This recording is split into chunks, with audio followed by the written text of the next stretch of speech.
How cute is this idea for brunch? Get yourself a board, mini bagels, fill them with the smoked salmon, chopped cream cheese spread. You guys know I love a good viral video. And when they did that chopped grinder sandwich, I was all over it. I was scrolling and I came across, I'll tag them below, all recipes. They did a chopped, smoked salmon bagel, and I loved it. We do a lot of brunch parties and we try and think outside the box, and I always love using mini bagels. So I'm thinking about doing a mini bagel bar with the chopped smoked salmon.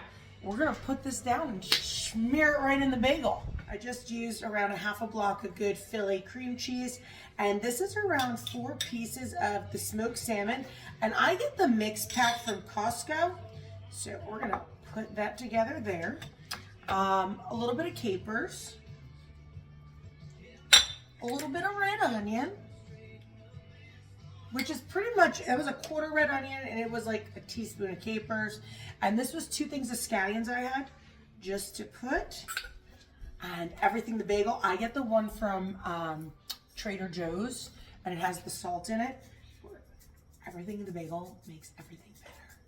So once it's all on your board, it really comes down to chopping it. I've seen people do it with knives and stuff, but I actually thought for the cream cheese, using my bench scraper would be better.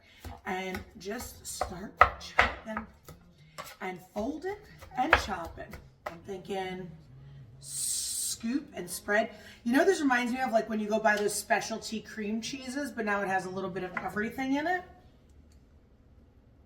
Look at that. Look at that.